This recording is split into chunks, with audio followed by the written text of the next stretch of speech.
முக்கிய செய்திகள். இந்திய பங்குச்சந்தை இன்றி மும்பை பங்குச்சந்தையில் இந்திய பங்குச்சந்தைகள் கடும் வீழ்ச்சியை சந்தித்ததால் மும்பை பங்குச்சந்தை குறியீடு சென்செக்ஸ் 158 புள்ளிகள் உயர்ந்து இந்திய பங்குச்சந்தைகள் இன்று சரிவுடன் வர்த்தகமாகி வருகின்றன. பங்குச்சந்தைகள் நேற்று வீழ்ச்சி, இன்று ஏற்றம். வணக்கம். இப்போது பாத்தீங்கன்னா பங்குச்சந்தை நிலவரத்தை பத்தி நம்ம தகவல் சொல்றதுக்காண்டி பாத்தீங்கன்னா நம்ம வேல்ராஜ் அவர்கள் பாத்தீங்கன்னா கேட் வாசல்லே பாத்தீங்கன்னா வெயிட் பண்ணிட்டு இருக்காரு. இப்ப நம்ம அவர்கிட்டே பாத்தீங்கன்னா டைரக்டா கேட்டுடலாம் பங்குச்சந்தை என்ன நிலவரத்துல இருக்கு அப்படின்றத நம்ம இப்ப தெரிஞ்சுக்க போறோம். வணக்கம் வேல்ராஜ், இப்போ நீங்க உங்க தகவல்களை சொல்லலாம். வேல்ராஜ், நான் சொல்றது உங்களுக்கு கேக்குதா?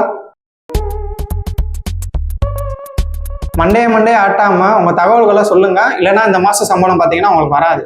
இப்ப கேக்குது. இன்னைக்கு காலையில இருந்து பங்குச்சந்தை நிலவரம் கொஞ்சம் டல்லா தான் இருக்கு. பங்கு சந்தை குறியீடு சென்செக்ஸ் 2000 புள்ளிகள் கீழ் குறைந்து உள்ளது. அதற்கு அப்புறம் இன்னைக்கு வர்த்தக முடிவு சென்செக்ஸ் 57,491 புள்ளிகள்ல உயர்ந்திருக்கு. இந்த நிலவரம் நேற்றை விட கம்பேர் பண்ணும்போது இன்னைக்கு கம்மி தான்.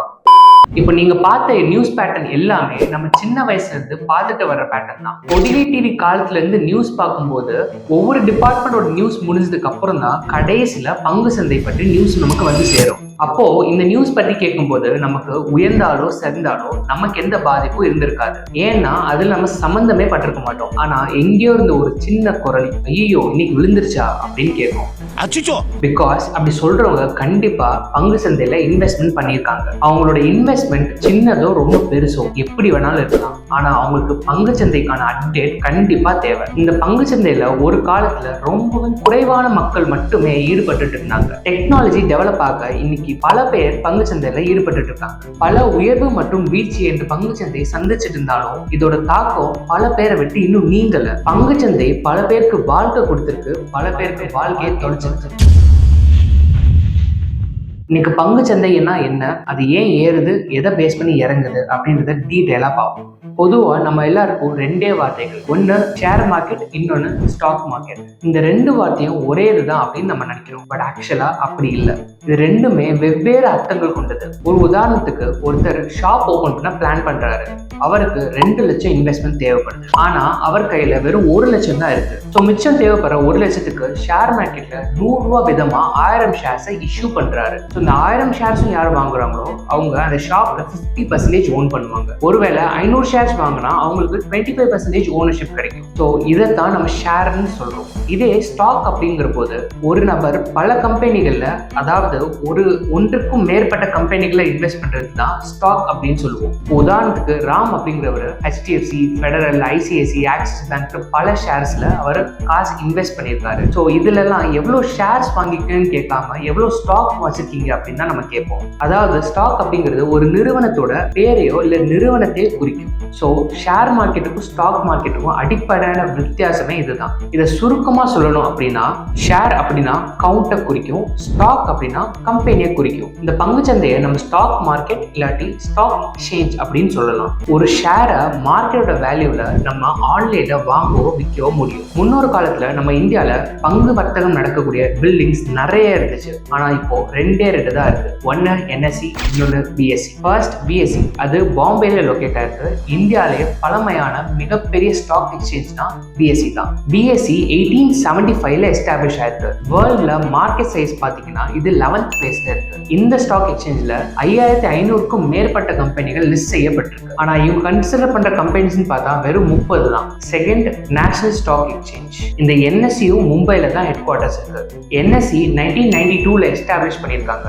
NSEயோட மார்க்கெட் சைஸ் வேர்ல்ட்ல 12th பிளேஸ்ல இருக்கு. கிட்டத்தட்ட 1600 கம்பெனிஸ் NSEல லிஸ்ட் பண்ணியிருக்காங்க. இவங்களோட டாப் கன்சிடரேஷன் பாத்தீங்கன்னா வெறும் 50 கம்பெனிஸ் தான். BSE மற்றும் NSE இது ரெண்டுல மட்டுமே இந்தியால 50,000 crores-க்கும் மேல தினமுமே டிரான்சாக்ஷன் நடந்துட்டு இருக்கு. இதை யாரு வாங்குறாங்க, யாரு விற்கிறாங்க அப்படிங்கறதெல்லாம் சில கேட்டகரியில கிளாசிஃபை பண்ணிடலாம். இது என்னென்னு பார்ப்போம். First, retail traders. ஒரு இந்திய பிரஜை வாங்கி விற்கிறவர் தான் ரீட்டைல் ட்ரேடர்ஸ் சொல்லலாம். தினமும் கோடிக்கணக்கான மக்கள் டிரான்சாக்ட் டிரான்சாக்ஷன் பண்றவங்கலாம் இந்த கேட்டகரியில தான் வருவாங்க. செகண்ட் NRI, நான் ரெசிடென்ஷியல் இந்தியன். நம்ம தேசத்துல இருந்து வெளிநாட்டுல செட்டில் ஆன மக்களும் நம்ம ஷேர் மார்க்கெட்ல இன்வால்வ் ஆயிருக்காங்க. Third AMC, asset management service. அதாவது மியூச்சுவல் ஃபண்ட்ஸ் ஹேண்டில் பண்ணக்கூடிய கம்பெனிஸ் எல்லாம் பங்கு சந்தையில இன்வால்வ் ஆயிருப்பாங்க. Fourth domestic institutional investors. உதாரணத்துக்கு ஒரு இன்சூரன்ஸ் கம்பெனி அவங்க பல பேர் மூலமா சம்பாதிச்ச பணத்தை எல்லாம் இதுல தான் இன்வெஸ்ட் பண்ணி பணத்தை பெருக்கி லாபத்தை எடுப்பாங்க. Fifth foreign institutional investors.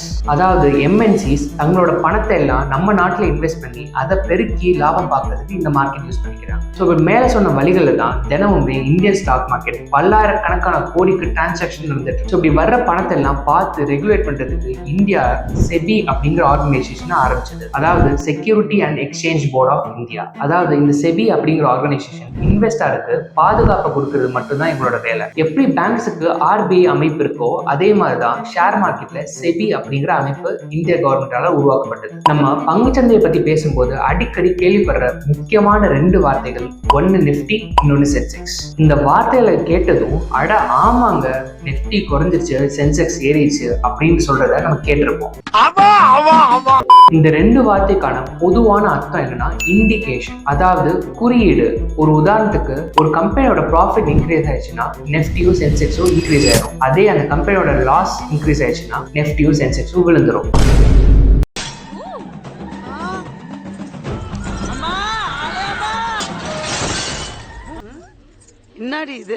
சுருக்கமா சொல்லணும்னா ஸ்டாக் மார்க்கெட்டோட ட்ரெண்ட் என்னன்னு அனலைஸ் பண்றதுக்கு இது ஒரு சிறந்த இண்டிகேட்டரா இருக்கும். நெஃப்டி அப்படிங்கிற இண்டெக்ஸை NSEல யூஸ் பண்றவங்க மட்டும்தான் யூஸ் பண்ணுவாங்க.